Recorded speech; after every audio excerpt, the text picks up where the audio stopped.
everyone. My name is Dr. Ruth Gotian, and I am so excited to have you guys again for Optimizing Success, where we have assembled once again an incredible group of high achievers who will share their tips and their stories and their lessons learned from their journeys across the way. So as promised from what we started talking about in previous weeks, we talked about something that all the high achievers do is that they have found their passion and they have found their purpose, and what they are doing they would do for free if they could, because when you love what you do, it's as if you're not even working because you enjoy it so much. So then I got flooded with messages of how do you find your passion? How do you find your purpose? So I've developed a passion audit that I am hoping will help you. Now, there's 3 steps to this passion audit, and I drew it out for you here. The first is you grab a paper, grab some sort of writing utensil, and make 3 columns. The first column is going to have everything that you are good at.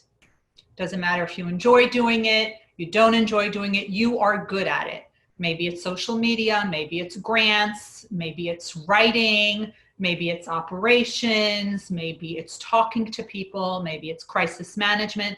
Whatever it is that you are good at, you put it here on that first column. The second column are things that if they took away from you, you wouldn't lose a minute of sleep over, even if you're good at it. So it might be the writing, it might be talking in front of large groups, it might be operations. Whatever it is that if they took that responsibility off of your plate but paid you the same amount of money, you wouldn't lose a minute's sleep. You would not be upset at all over it. What is that? List that in the second column. And the third column are things that you love doing. This is what puts sunshine in your day. This is what really makes you happy. These are the things that you would truly do for free if you could. And you may not be doing it now. So maybe it is some of that social media, or maybe it is writing short press releases or blogs, or writing in short format, or maybe it is teaching. Whatever it is that you truly love to do, that goes in the third column. So it's things that you're good at. Whether or not you enjoy doing it is not relevant, but things that you are good at, things that even if you're good at goes in the second column, but you don't enjoy doing it, that goes in the middle column. And the third column are the things that you love doing and you would do for free if you could. Now, why do I say put that in the third column? Because you need to have a job where at least 20% of your day or 20% of your time is spent doing these things. And the research has shown that if we spend 20% of our time doing things that we're passionate about, then these things don't burn us out. So all we need is 20%. So these are the 3 columns. This is the start of the passion audit. Don't worry if you didn't all get it. I put a worksheet for you on my website, which is ruthgotian.com/passion audit. So again, it's ruthgotian.com/passion audit. And there will be the worksheet and the instructions as to how you can do it. It's totally free. So that's the passion audit.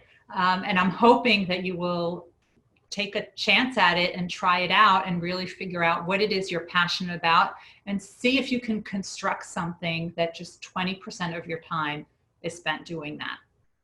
So without further ado, I want to welcome our high achievers this week, and we have another incredible group.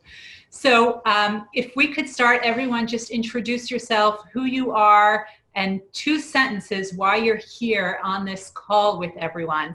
So Allison, why don't you start? Dr. Escalante. Well, I'm so excited to join everybody tonight.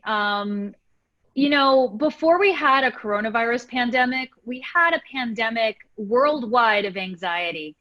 And I've been on a mission to eradicate that anxiety, because it's affecting professionals and it's also affecting parents who are now raising the most anxious generation of kids that we've yet seen. So I presented a method I created to help with that at TEDx. I write about the science of human performance for Forbes, our culture of anxiety and criticism for Psychology Today. I'm a board certified practicing pediatrician and adjunct professor of pediatrics at Rush University. And I studied the history of ideas as an undergraduate. Fun. And I highly recommend you take a look at Allison's TED Talk and her should storm, which once you see it, you won't be able to unsee it. It really is really, really impressive. So Allison, thank you. Janice. Oh, love the background, Janice. Thank you. I thought it would be easier for people to understand what I did if I had a photo of it. So I figure each week I'm going to change my photo. This will be my new branding. So I do hearing accessibility, and the circled symbol, the induction loop. This is one of my success projects, was adding induction loops to New York City's taxis. And I found the idea when I was traveling in London and saw it. So I was able to combine all my passions. And even though sometimes it doesn't appear I'm working when I'm traveling, I am. So just remind people where are some of these places where we can find these induction loops. Well, in New York City, they're in the subway information booths, museums, theaters. When you go to see Hamilton, it's in Hamilton's theater, the Nederlander Theater, taxis, and around the country from the Getty to Graceland. In Boston, the Museum of Fine Arts. In Minneapolis, you have the Walker Museum, the Mill City Flour Mill, and it's around the country. Wow, great work. Thank you. Thanks, Janice. Dr. Neil Comans. Well, hi, everybody. I am an astronomer at the University of Maine. I teach, I write books on astronomy, on learning, on misconceptions that people have about the natural world. And I try to encourage even young people. Actually, I have a federal grant now. I'm working with young people using Minecraft and exploring what the world would be like under different conditions. I wrote books. What if the moon didn't exist? What if the Earth had two moons? And we're creating those worlds in Minecraft with the hope that young Minecraft users would want to ask questions and explore those worlds and see why they're different. So I'm involved in a variety of educational things. We're going to have to dig into that deeper, how you combine the Minecraft with astronomy. That's brilliant. Brilliant. You just touched a whole new audience. Now tell everyone how many books you've written. So far, I make you do this every time. Yes. I've had 21 books published so far. That is incredible. That's incredible. All right, Jacqueline. You're muted, Jacqueline. Oh, can I add one more thing? Of course. Oh, wait, Neil wants to say something. I just wanted to add one last thing. While I've never received a Pulitzer Prize or awards like that, my highest honor, one of my highest honors, for the last 16 years, I've been a cartoon character in Japan. Really? Wow. You need to show us a picture of that. I can probably do that, yes. I'll have to dig it out. Wow. Wow. Well, my claim to fame was that I was in Mad, an issue of Mad magazine. So Really? 16 years as a cartoon character, that's impressive. Longevity. Huh. All right, we want to see that picture next time, Neil. I want to see the Mad Magazine article. Yeah. I'll show that to you. That looks so cool. Jacqueline, you're up. Well, I'm certainly not that cool because I have not been in Mad Magazine, and I also have not been a character in a Japanese comic book. So, gosh, I don't even know where that puts me then. So I am a author and community activist and public artist here in Chicago. And I am just really super liking these calls because it's a very nice reaffirmation about living as your authentic self and finding your passion. And I'm finding it really inspiring to be sort of here isolated in COVID, just like everybody else, but yet to have this window to all these extraordinary people. So I'm super excited to join you, and thanks for having me. I love it. Thank you. And, you know, whenever you assemble a group of high achievers together, and I think this is what makes high achievers so, is that they are always learning and always trying to grasp knowledge any way they can from anyone that they can, even people who are in completely different industries. So that's why I love these calls. I learn so much every single week. So Dana, you're up. Hi, everyone. Very nice to meet you. I'm Dana or Dana Griffin. I live in New York. I was born and raised in Transylvania, so that's the fun fact about me. I am the co-founder and CEO of a platform called Eldera, and it's the first intergenerational global platform. We pair vetted mentors that are at least 60 years young with kids around the world for virtual story time, conversation, and activities.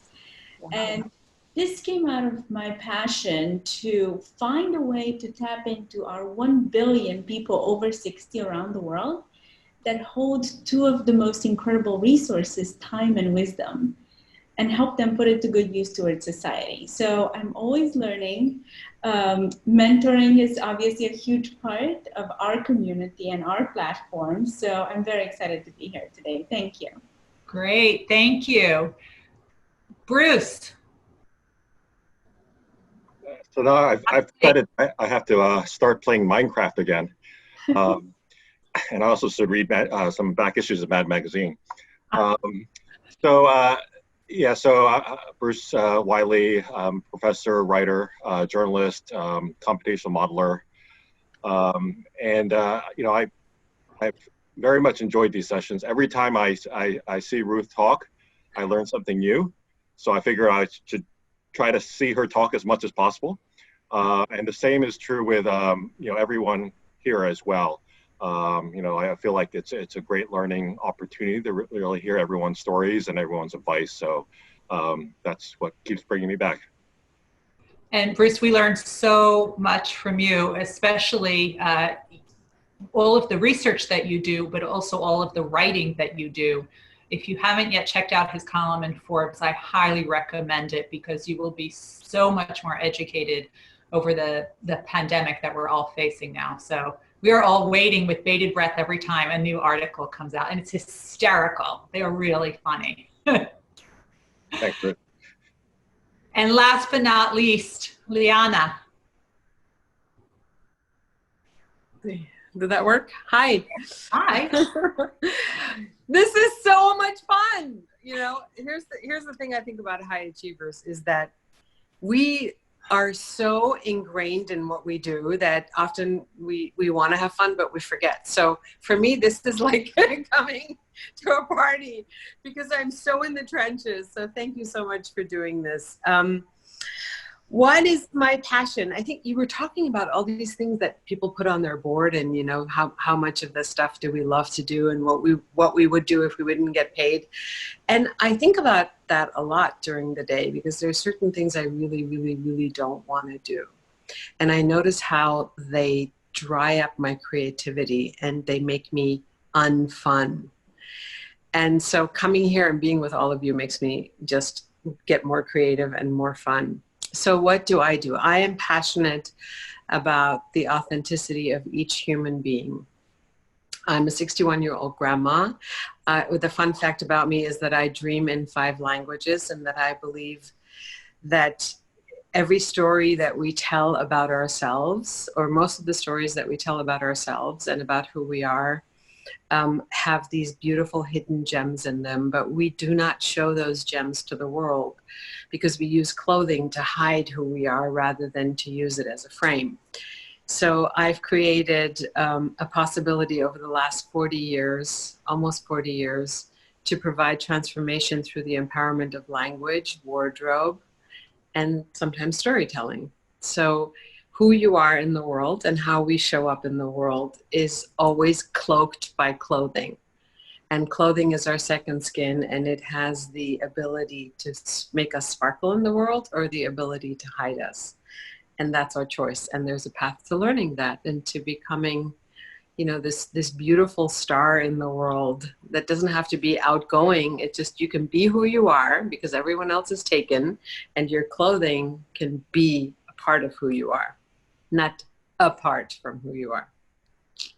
And Liana is responsible for why so many of us, so if you've ever seen us before, we all used to be in very dark colors, and Liana is responsible for trying to get us to wear more colors. Some of us New Yorkers still need a little work. You know, it's just, it's so beautiful, Ruth, that you're saying that, because I was having a conversation with someone, with Clark yesterday, and Clark said, but you're telling people. I said, no, Clark, what I'm offering is an invitation to try something out. Just try it for a month and see how the world reacts to it. See how you feel. Just notice. You know, it's often, and I think this is part of being a high achiever, is we go out and we try things that other people have like a lock on, you know? I think that's a huge distinction between high achievers and the people who are a little timid about trying something. Those people, I think, who step out into the unknown, that's like the makeup. I think it's a makeup. I don't know. You're the wisdom expert in all this. So one thing that is true and amongst all high achievers, and you've probably heard me say this before, is that they fear not trying more than they fear failing. So for them, failing is part of the process. And very often I get asked, how do high achievers handle the pandemic? And you guys correct me if I'm wrong, it's just another bump in the road. There's no question of if you'll get through it. You will get through it, over it, around it, under it. You will get to the other side. The question is not if, it's how and when. So yeah, I think that's what differentiates. So, yeah, absolutely. Absolutely. Yeah, so, and it's interesting how scary it is for people when I say, can you just put your black into a graveyard closet? Just that sentence alone triggers a whole avalanche of distress in people, just that possibility. It's so fascinating to me, but it's a color in New York. There it is. So let me ask you guys, a lot of you have trained in one area, but you find yourself working and getting your passion and getting at least your 20% in a very different area from what you've trained in. How did you go about figuring out what that passion was? Anybody who wants to go first, just unmute yourself and go. Well, you know, I think I can't speak for other people, but for me, I was thrust into it. So I didn't even have a choice. I had a daughter who had a hearing loss, and we either had to subsist on the crumbs people offered us, or I had to affect change. So I was trained as a lawyer. I was a litigator. I took time off to have children. It never occurred to me that I was going to suddenly become an advocate. So I found myself in it. But it is interesting. I went to law school to change the world. And I didn't realize that I was going to end up falling into it. I didn't know anything about hearing loss or access, and suddenly I had to figure it out. So I found myself in it, but I love doing it. And, you know, there are many, and for 12 years, I did work for free. Because I was an advocate, and I had a very simple rule. I wouldn't accept anything for free from anyone, and I used to say not even a cookie, because I never wanted anyone to question my motives of why I was doing this. And it was simply just to get the access in. So I did work for free, and I never felt like I was working. I just love it. I mean, I still love it. I mean, I'm now working I took the Hornblower ferries the other day, and they didn't have the access they claimed they were going to put in. So I'm on that. And we'll wait to, I hope it doesn't take the 9 years the taxis took, but I will fix that. And I love it. Like, to me, it's another challenge of, okay, you say you're not going to do it. We'll see. It will I be love that determination. So that's that level of perseverance that the high achievers have. It's that challenge, because you said that your daughter had a hearing loss and you could have worked to provide services for her, but you created services throughout the entire country for thousands and thousands and thousands of people with hearing loss. So you took that one problem and then you just elevated it, the solution. Well, I also felt like so many people, you know, helped our family. And like, living in New York City, I had access to most incredible minds. I mean, I used to joke, if I had more kids in private schools, I could really fix the entire world, because I could work the network of every private school. And so you have to not be a taker, you have to pay it forward. And so my philosophy is, so many people helped my daughter become who she was, I would pay it forward. Plus, I really love doing it. And I always tell people, look, you're going to do it. So it's either going to be the easy way or the hard way. And if you'd like to tell me, I can give you a reference list of all the places who thought they would beat me and they didn't. So, and I never go away, ever. And I tell them that, like, I never, ever go away. It's 9 years it took the taxis. Notice it was, and I was threatened. I was threatened by a hoodlum. There is no other word. It was a hoodlum taxi franchise owner who told me over his dead body. I don't know where he is, but I'm like, it's going to get done. So I never go away. Janice, I'm glad we're friends, because I would not want to be on your bad side. But you know what? But it's always for the right reasons. Like, you know, it's not like I'm doing this for like nefarious reasons. This is for good. And the same with the subway information booths. I just love it. It's, for me, it's like fun. You like the challenge. I love the challenge. It's why I went to law school. But if you would have asked me in law school, would I be doing this? No. So I think life provides doors and you go through them and you just keep going through doors. And so which doors you pick are based on what you enjoy. And so if you keep going through the doors you enjoy, eventually you find what you love and you get that 20% on the chart. Love it. Love it. Anyone else have a good story how they found Yeah, their so inspiration? my story is exactly like Janice's, in that I was very much in that I was a very accidental activist. I started as a academician, and I gave birth to my daughter. And the short story is, my daughter was just 2.5, and she was a preemie, and my cocktail weighed more than my daughter when she was born. So I found myself in a park with a bunch of other moms, and the short story is, when my ex-husband was supposed to do all of the research on schools, he came to me and he told me he was too busy at work and that I was going to have to do it. And it was like, oh my God, you can't drop that in my lap. I mean, that's crazy. And so we decided to check out our neighborhood school and see just how, you know, crappy it was before we panicked or moved out of the neighborhood or whatever. And the principal showed us around. And at that point, nobody in the neighborhood went to school there. And she said, what do I have to do to get your kids to come to school here? I said, that's a very interesting question. We'll come back tomorrow. We'll let you know. And so we came back the next day with this great big 5-page list of all the things that we thought would have to be in place in order to make a neighborhood move back en masse. And she read our list and she said, well, let's get going. It's going to be a really busy year. So we organized. We organized all the moms in the park. And in 9 months, we took one of the worst schools in Chicago and we turned it into one of the best on a budget of nothing. And that started me on this path that I had no idea I was ever going to.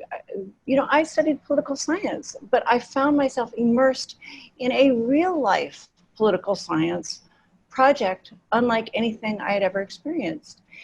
But it was part and parcel of being fed very much by a group of squares like the ones we see in front of us right now. I mean, in that I was surrounded by really smart, interesting, quirky, strange, yummy people. We were doing what seemed terribly important and what seemed very necessary. And we were compelled. And like Janice, we just couldn't take no for an answer, and we were too green to know what was possible and what wasn't. So it was quite accidental, and it started me on a 20-year journey into activism and community organizing. Wow. So I love these themes of people going from one thing to another, because my own story really made sense to me only recently, because I've studied so many different things. But in the end, I just want to understand how we work and how our world works and how that all connects, and I want to heal.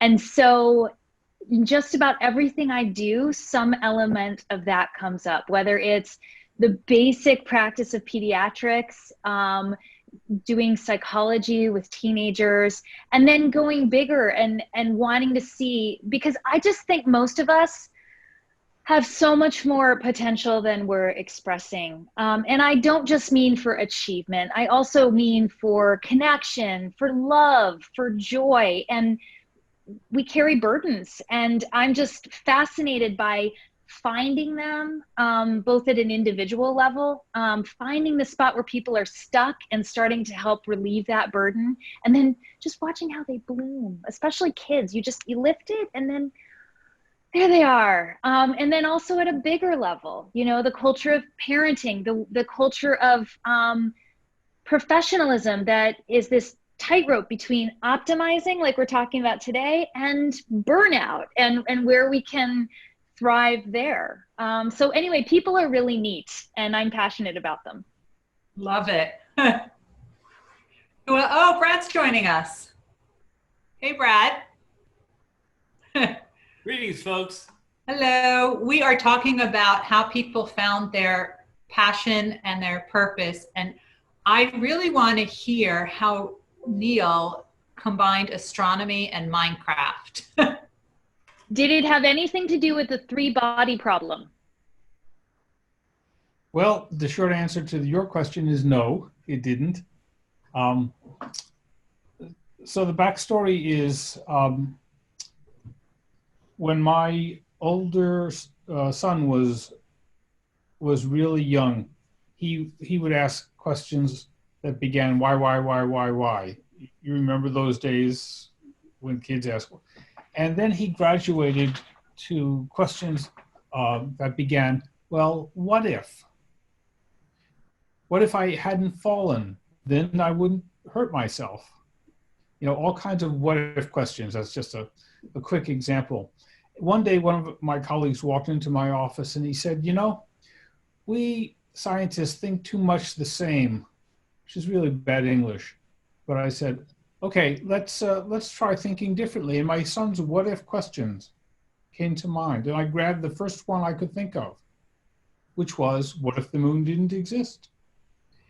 And it changed my life. It was like flipping a switch. And I started exploring in real science alternative versions of Earth. And as I said before, I started writing books on the subject, and it took off: television, radio, planetarium shows. Japanese comics. I'm sorry? Japanese comics. Oh yeah, actually, to get to that really quickly in 30 seconds, did any of you ever go to World's Fair or World Expos when they existed? Anyways, like New York, 1964 World's Fair. I'm that old. And they, you know, at a World's Fair or Expo, every country and company that goes has their own pavilion. And the pavilion has a theme based on that particular World's Fair. In 2005, there was a World Expo in Aichi, Japan. And you may have heard of this company, Mitsubishi. You've heard of it, okay. Mitsubishi's pavilion, its theme was, what if the moon didn't exist, by Neil F. Cummins. That was the title of their pavilion. In fact, Mitsubishi has a corporate headquarters in Tokyo, and I was the first Westerner ever to go up to the executive suite on in there. And so so that's the story. And then through Renaissance Weekends, I was put in touch with somebody at the University of Illinois, and he said, I am specializing in Minecraft and using it for education. Would you like to work with me to create your worlds in Minecraft to get kids interested? And that's how they connected.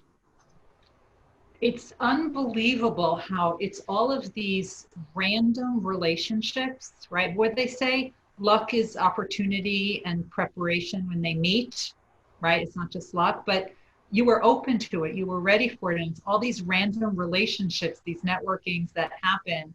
And what high achievers do, they will connect with people outside of their industry and their world to make those connections. And that's when these incredible things happen. I love that. Who else has a story, how they found their inspiration, and because it's so different? I was just going to say what you're describing. The Greeks called it the difference between fortuna and virtue. And fortuna is when luck smiles upon you. That's being lucky. But virtue is something very special. And virtue is having the wherewithal and the preparation and the tenacity and cleverness to capitalize on luck when it arrives. So if you have fortuna without virtue, it's really quite meaningless. So that's really the secret. How do you spell it? I think it's VIRTU. Virtue. Like virtue. VIR. Exactly. It's Latin. Thank you, Latin scholar. It's Latin. 4 years. 4 years. So, else? Ruth, I love this path that you're taking to tell all the different facets of this domain, of the high achiever domain, because I think that so many of us who are sitting where we're sitting right now in this moment, we just move forward and we don't think about it a lot. And what you're doing in this conversation is like a picture that we used to do in the darkroom, we used to put it in the chemicals, and then the picture would arise. So this is kind of what we're doing here. And I love that. And I think that young people who are watching this and listening, they could have markers in their life where they could say, oh, well, this is what's happening to me right now. And it's happened to other people who've gone before me. And I think that, so when you ask the question of which domain were you not in and were you thrusted in, or what did you choose to, in my life, it was like, I was very clear as a child or my teachers were very clear and told my mother, your daughter is stupid.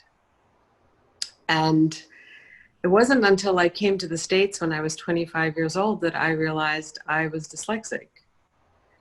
And because I couldn't read, or because I had a hard time reading and comprehending what I was reading, I had to find other ways of grabbing onto information, and it was all audio.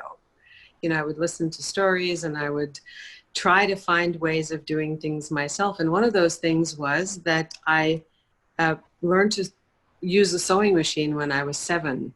My mother wouldn't let me tighten my jeans, and I said, I can do that. And so I just, like, out of the blue walked into the basement, and she took out all the threads, and I said, no, I can do this. And I bobbined the yarn and I did everything. And it was interesting because there was no place in my head that said, oh, you can't do that. And I think that piece has come to every little and big conversation in my life. When I saw that I needed something and I didn't know how to do it, I would at least attempt it. I would walk into a domain that's new. And I think for those of you who are listening, the one thing that I think is so powerful is the vision of seeing something and then going past the fear. The courage is seeing it and being afraid, but doing it anyway, kind of that. And I think that that's been my biggest, I think that's been my biggest friend. Absolutely.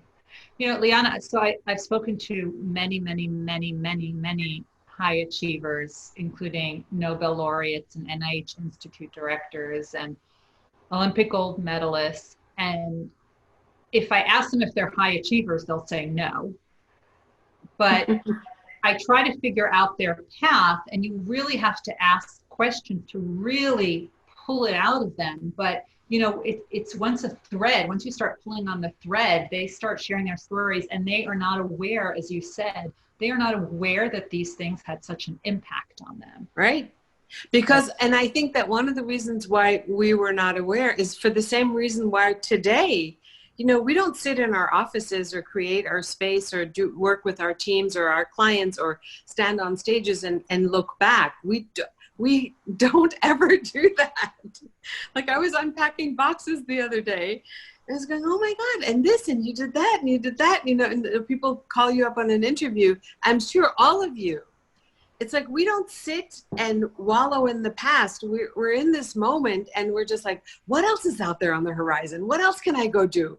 What else can I find a solution for? Oh my God, here's this. And, you know, we're always looking forward. We hardly ever look in the rearview mirror. We're like always looking out there. Well, unless we want to learn from those experiences.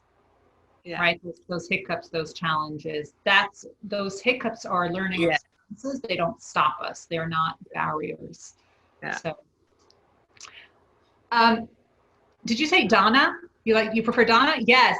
Hi. Hi. I also did not start my career thinking that I want to solve the aging crisis. I, in fact, started in advertising and marketing and data. And I was an advertising executive. I was a partner and CMO of a social media agency here in New York. And then I transitioned into the data world. And I was the chief revenue officer of a data company. And my entire life, I was raised by my grandparents, but then my entire life, I always seeked out elders to guide me. So I moved to the States when I was 18 for school. And just like Liana, in Romania, we didn't have this thing that you're dyslexic. I just always inverted numbers and letters. I still do it to today.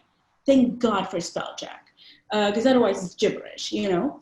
But I moved to the States and I constantly found elders to advise me on everything, from like, how should I start my career, to who should I date, how should I invest my money, cooking, everything. And it was about 3 years ago now when one of my closest elders, was like my mother figure here in New York, passed away from brain cancer. And I kind of took a break from everything and I realized the gift that I was given, that I've been guided by elders my entire life, and how symbiotic this relationship has been. And it just dawned on me that I need to help more people have the same path and the same gift that I got. So I started really digging into, initially super theoretically, how can we codify wisdom just like we sequence the genome? Because I believe wisdom is unique to every single individual. And then with COVID starting, we're like, you know what? Forget about all of that. Just create a direct path from elder mentors to the young generation and let them figure it out. And they did. So yeah, my path has totally not been linear at all. All I'm doing is building this platform that keeps both of them very, very safe and matches them based on a bunch of different things, including who's their favorite superhero. So that's how I came to Weill. Weill is their favorite superhero. That's right. So we also have fireside chats where we invite like authors and astronauts and illustrators and actors. So when Neil spoke, I was like, oh my God, our kids, they're from 12 different countries, 5 to 15, are going to go crazy about this. So yeah, exactly. Nice. That is so awesome. What is the name of the platform? Eldera. Eldera. It stands for the era of the elders, because it's time that the elders, the community elders, come back and help guide us as a society. So it's Eldera, yeah. Love it. How many people are on it now? Just over 500.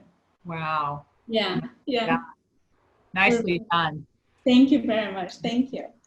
Yeah, so talk to me about aging, about wisdom, about intergenerational relationships, and like I can show you the benefit that it has on both groups every single day. So yeah. As someone who is very, very, very close to her grandparents, I greatly, greatly appreciate you doing that. So. How fortunate you are that you're close to them. Not many people. Not anymore. They're gone now, but very much so growing up. So Bruce, I know you like to sit quietly, but come on. I'm just busy learning from everyone. Yeah, I guess so.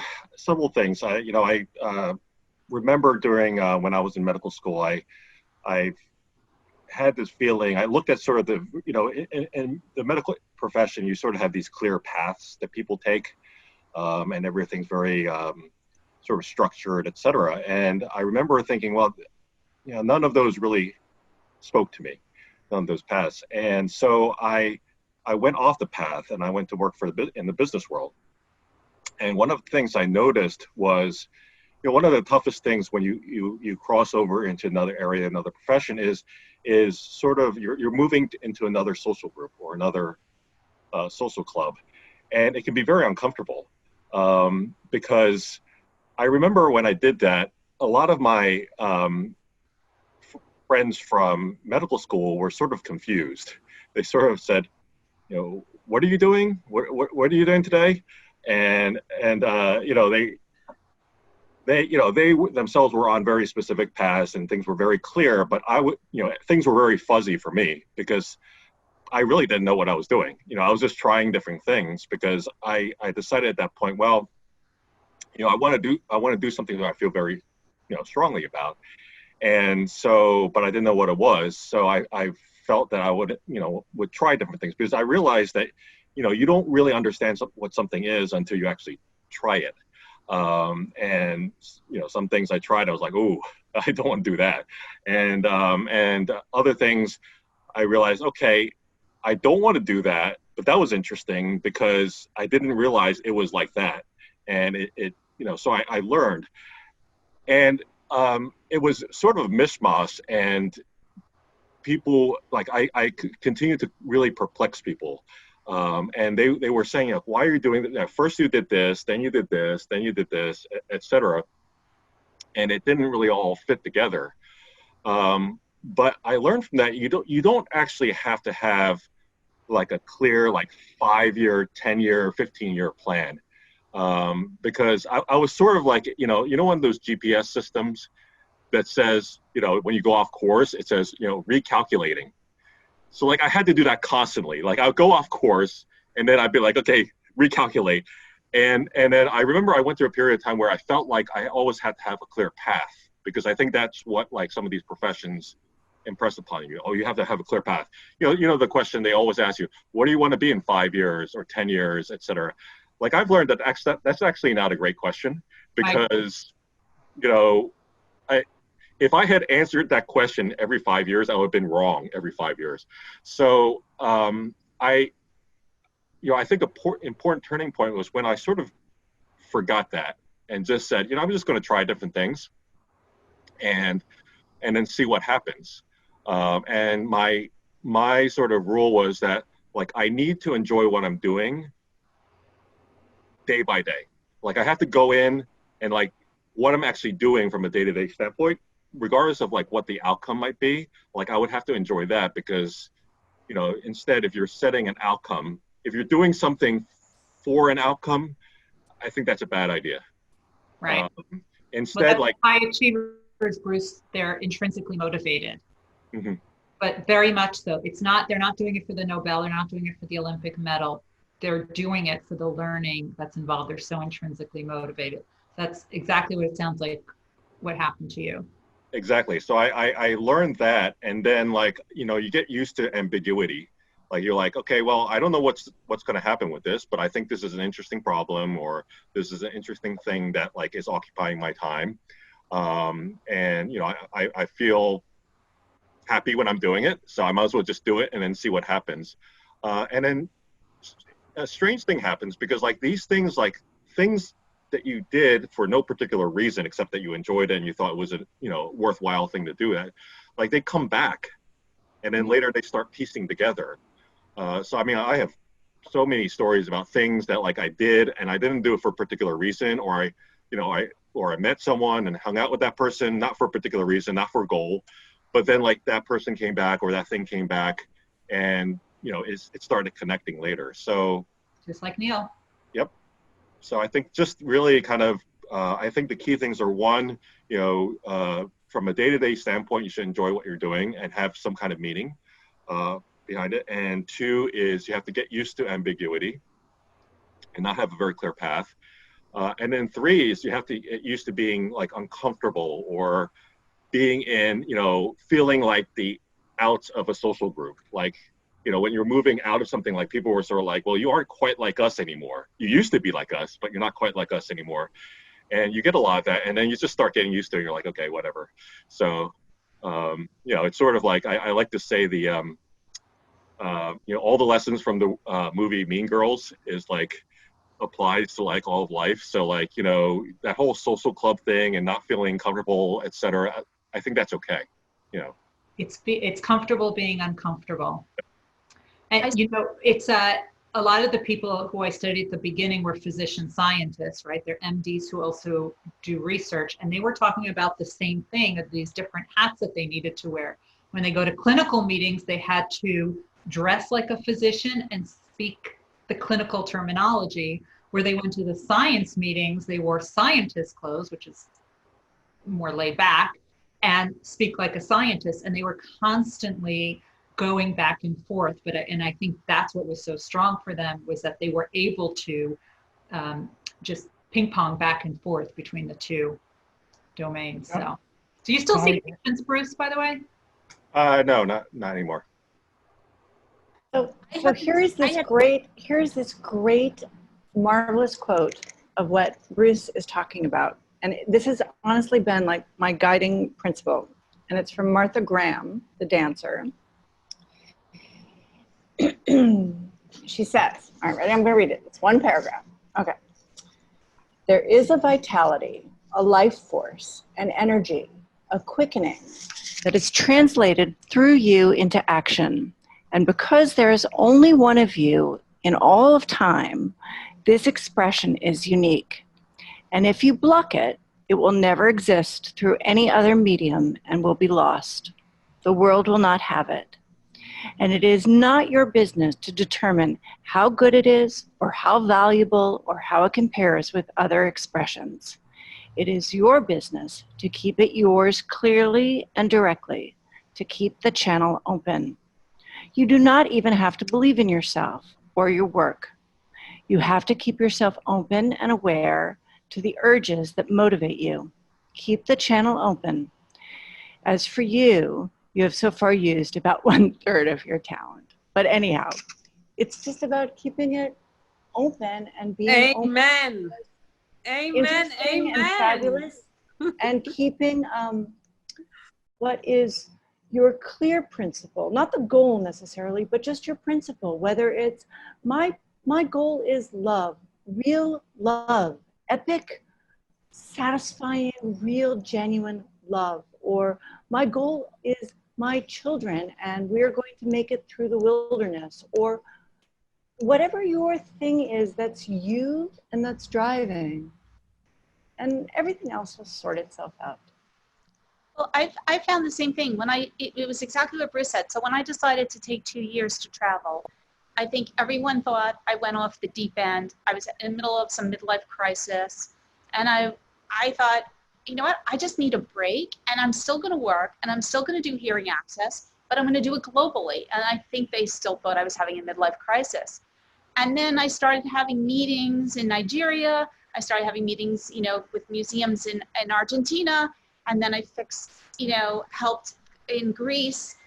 The new opera house and library has access. And then I started access started changing in other countries that added and piecing it together. Even this project for the taxis came from when I was in London, just from talking to the taxi driver through like Bruce said, these random moments of you're talking to a taxi driver and he's explaining the induction loop and you're like, what are you talking? And you're like, oh my God, this is like a life-changing moment in the middle of the back of a taxi. But it all started coming together. So there were projects I was able to do based on my travels. So when I submitted comments to the Department of Transportation with photographs of access around the world in airports, I could show them like 15 countries of this is where what it is, why aren't you doing in the United States? It became impossible for them to say no because I had proof of concept. And you're right, I'm like Bruce, I've just, you know, you want to think I'm crazy, you want to think I've gone off the deep end. Yeah, I think it's kind of fun letting people not be able to anticipate you so well. I think it's better. I used to do that even when I was a litigator. They thought I was this little, you know, I would wear the most docile clothes when I would go into court, and they would underestimate me. I'm like, my God, that is my strength. Underestimate me. You know, I'm hearing a theme from every single one of you, and it's something that I get to see taking care of children. And it's one of the things that I'm passionate about helping people find again, and that's a sense of wonder. Everyone here has a sense of wonder. Bruce, you never quite feel like you belong in any particular world. I'm the same way. But maybe we don't belong in one place because we're trying to get into every place and we're trying to learn about everything we find interesting. Mhm. Yeah, I totally agree. Oh my God, Allison, that was so beautifully put. And you know, I mean, I used to think it's because I moved here from Europe and I was so different. But when I moved here, I had this understanding. I said, I'm going to create image therapy. I'm going to create a concept that brings together psychology and clothing and self-esteem and self-scribing and self-authoring. And I'm going to be doing this for women, and I'm going to recreate Renaissance women.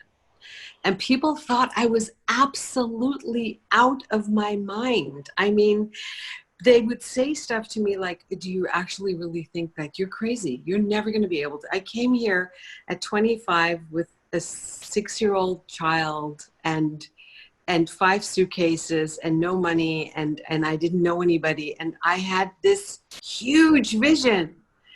And so it's like this piece that we go inside, like Bruce, you were saying, you know, you were just generating your passion from the inside.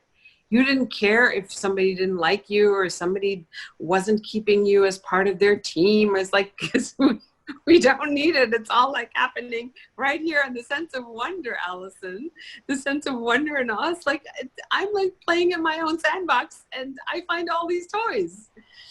Because there's so much excitement about what's happening for us that every little piece in the world is our playground.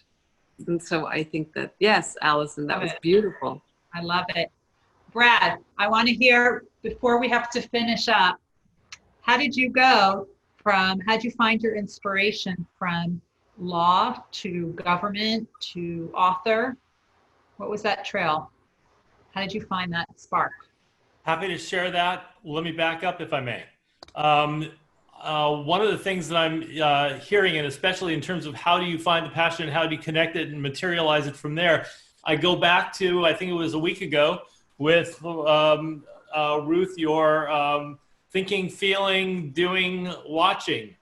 That was not for this group. That was the other group where I did the adult learning styles. Sorry.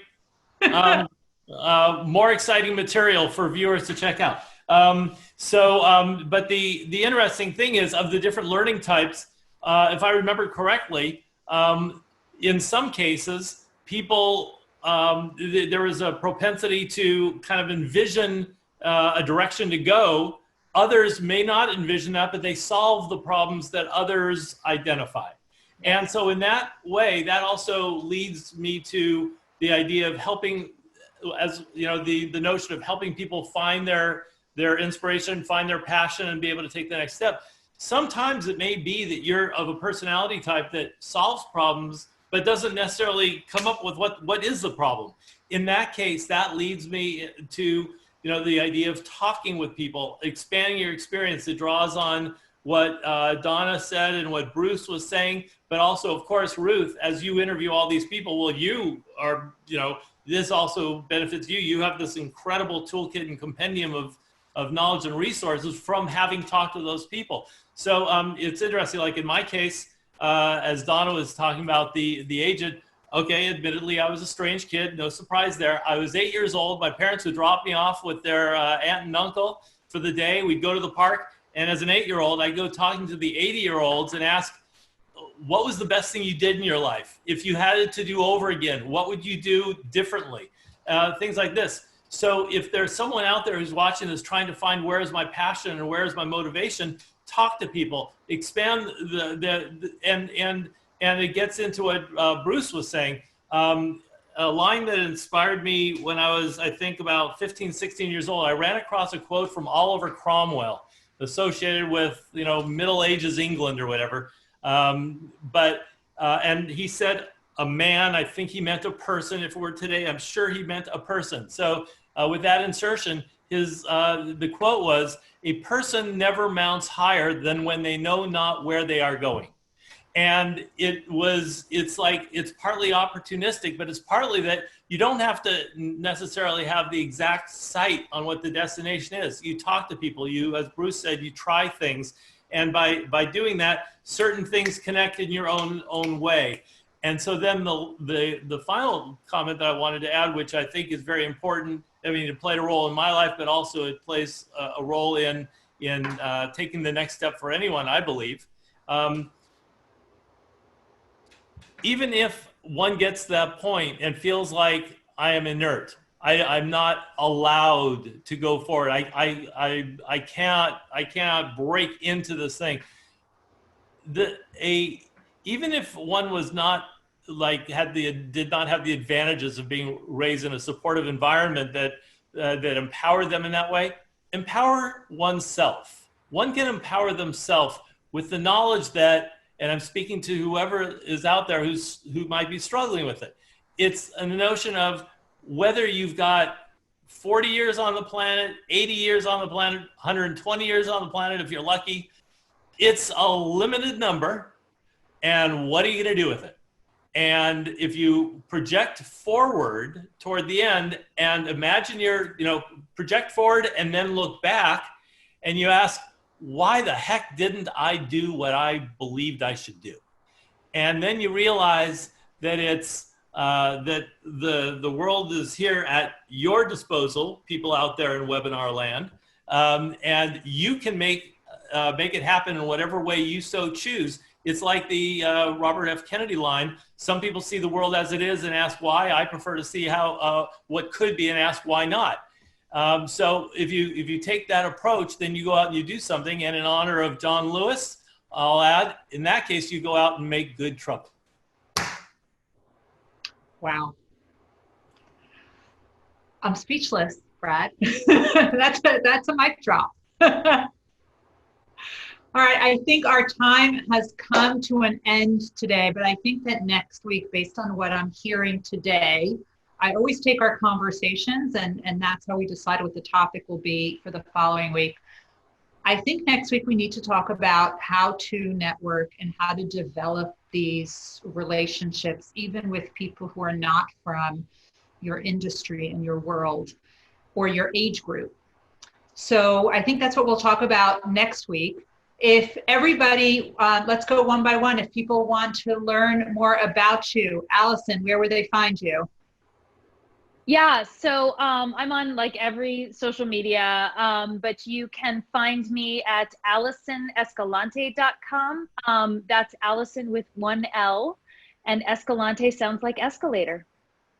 Love it. And Allison is on a photo campaign now on Instagram where people can show themselves off wearing a mask the right way, not this way, the right way. That's right. The mask goes over the nose. That's right.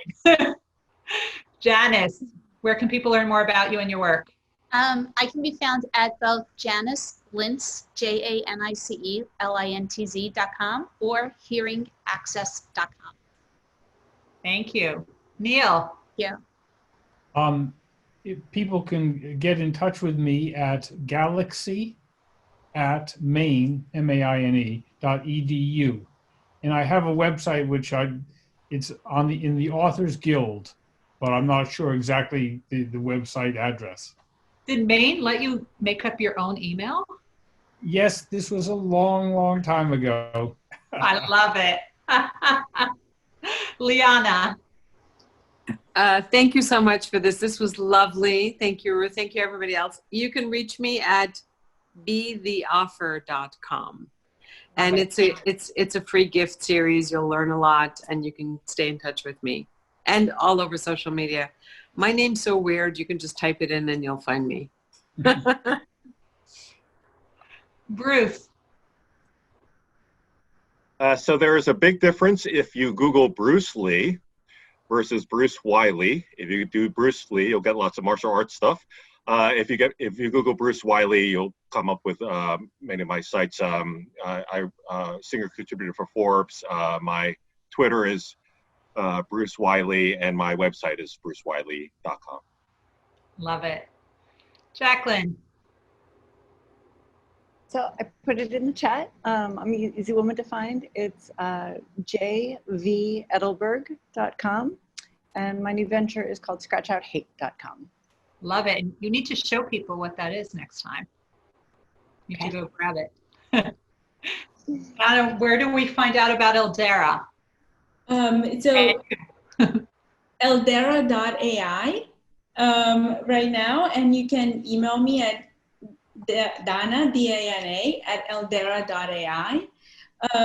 I am not that big on social media, but if you find me on Facebook or on Instagram, I'll definitely answer. So thank you. That's great. Thank you. Brad. That's handy. I love how you have it handy. So if one goes to pitchforkpopulism.com, one can read about the book, a little bit about me. You can read reviews of the book. And then after you read a few pages and you have a question or a thought or a response, hit the contact button and send me an email. And you respond to your own emails. I'm sorry? You respond to your own emails. Oh, we have a team of legions. And Ruth Gotian, I can be found at ruthgotian.com, RuthGotian, ruthgotian.com. On all the social media, it's just my name, Ruth Gotian. So until next week, someone going to say something? Yeah, I just have one thing. There was a comment on the live stream. Yes, if Jacqueline, can you mention again the quote that you read? What was that from? Oh, so that's Martha Graham, the dancer. And if you just Google "keep the channel open." Love it. Great, thank you. And for people who want to learn about the passion audit that we did earlier, that's ruthgotian.com/passion audit. And all of us would not be here without Dr. Debbie Heiser and the Mentor Project. So thank you so much to her and the entire team for making this happen and assembling all of us together. Next week, we're going to have more great people coming. We're going to have our usual crowd and new people as well. I hope the usual crowd. I can count on you guys for next week. Thank you. See y'all next week, and we are going to learn how to optimize networking next week. Bye.